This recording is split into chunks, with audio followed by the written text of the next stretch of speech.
भारत माता की, भारत माता की।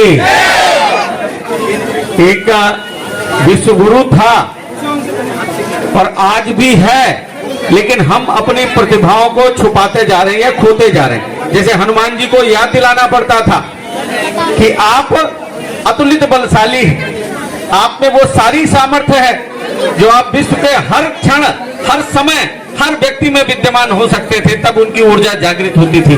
आज उसी की जरूरत है। समाज में परी एडवांस इंस्टीट्यूट ऑफ कंप्यूटर जो संस्था है, जिसको आप सब चलाते हैं, चुनचुन जी, मुकेश जी, भाई साहब, आप सब मिलके जो चला रहे हैं, ये अपने आप में एक दिव्य कार्य है, बहुत ही दिव्य कार्य है। जो समाज में आज ऐसी विषमताएं आ गई हैं कि मैं और मेरा परिवार यहीं तक हम सीमित होते जा रहे हैं। समाज का अंतिम व्यक्ति किस स्थिति में है, उसके लिए मैं क्या कर सकता हूं, मेरी क्या भूमिका होनी चाहिए, कहीं न कहीं हम इस पे अपना एक अंतिम पायदान पे रखते हैं कि सब कुछ हो जाएगा, अपनी प्रिविलेज के बाद हम इसको देखेंगे। मुझे लगता है कि ऐसी संस्थाएं समाज में एक ज्ञान के साथ साथ समाज में मेरी क्या भूमिका होनी चाहिए वो भी इसका भी निर्माण करते हैं। हमारा शास्त्र कहता है कि अपने समय का 10%, अपने धन का 10% और अपने ज्ञान का अगर आपने दशांश समाज को नहीं दिया तो ये आपका ये ज्ञान, आपका ये धन, आपका ये वैभव सब तुच्छ है और सब समय के साथ बर्बाद होने वाला है। आकलन अगर हम देखें पूरा पिछले समय से, तो उन्हीं लोगों के आज नाम और उन्हीं लोगों की ख्याति और उन्हीं लोगों की प्रसिद्धि है जिन्होंने अपने साथ साथ वसुधैव कुटुंबकम का भाव किया।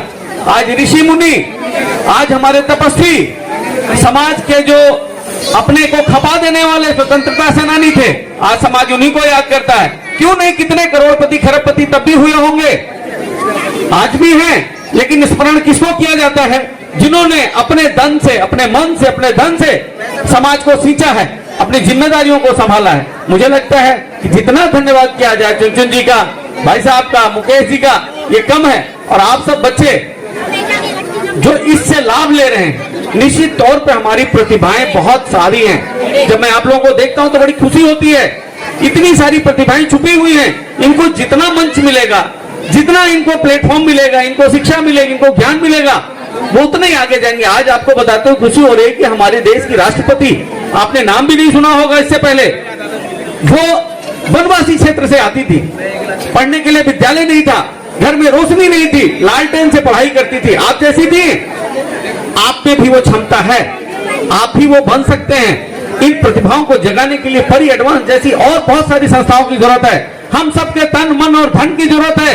ऐसी संस्थाओं में जितनी आपूर्ति दे, मुझे लगता है कि वो परमात्मा की सेवा होगी। आप सब जुड़े, इसको, इससे लाभ लें और इसको अपनी भूमिका, अपने सहयोग से, चाहे शरीर से हो, चाहे यहाँ से अच्छे बन के आप अपनी प्रतिभा के माध्यम से इस परी इंस्टीट्यूट को आगे बढ़ाएं, जिस भी रूप में हो उसको जरूर दें।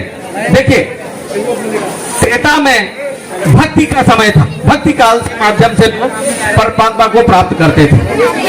द्वापर में आप देखेंगे तो युद्ध के माध्यम से एक समाज की अंतिम गति को प्राप्त होते थे, परमात्मा को प्राप्त होते थे।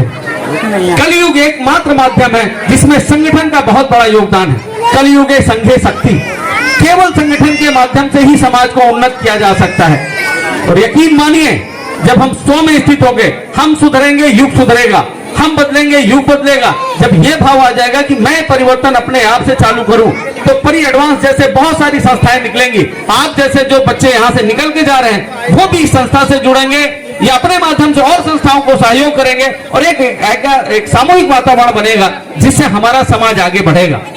ये बहुत जरूरी है।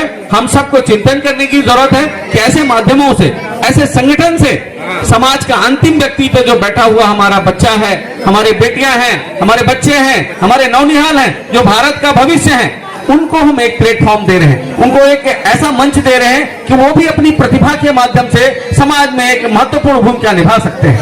आज आप देखेंगे, अगर आप संसदीय परंपराओं को अध्ययन करेंगे तो उसमें देखेंगे कम से कम 10 से 15% ऐसे लोग हैं जो बिल्कुल बिल्कुल किसी राजनीतिक परिवेश से नहीं आते हैं, बहुत ज्यादा पारिवारिक संपन्नता से नहीं आते हैं, बिल्कुल हम आप जैसे लोगों से आते हैं। तो हम में वो प्रतिभाएं हैं, ऐसे माध्यम जो है उन प्रतिभाओं को एक आवरण देते हैं, एक उनको मंचन देते हैं, एक उनको प्लेटफॉर्म देते हैं कि वो भी आगे बढ़ सके। पिछली बार हम आए थे तो मुझे बहुत सारी चीजें बताई गई थी कि यहाँ के बच्चे कहाँ कहाँ निकले हैं। आगे मैं यही आशा करूंगा, ईश्वर से प्रार्थना करूंगा कि यहाँ के बच्चे खूब तन मन से पढ़ें और इस जो लाभ दिया जा रहा है, जो बच्चों को दिया जा रहा है, उस लाभ से समाज को भी लाभान्वित करें, अपने परिवार को आगे बढ़ाएं, हम सब आगे बढ़ें। इसी से हमारे समाज का कल्याण है। मैं पूरा धन्यवाद करूंगा अपने चुनचुन मैडम का, मुकेश जी का और भाई साहब का कि आप सब ऐसे परिश्रम से समाज के अंतिम व्यक्ति की सेवा करते रहें। निश्चित तौर पर यह अंतिम व्यक्ति की सेवा ही परमात्मा की सेवा होती है। आप सब ने मुझे यहाँ बुलाया, बोलने का अवसर दिया, इसके लिए बहुत बहुत धन्यवाद, बहुत बहुत आभार।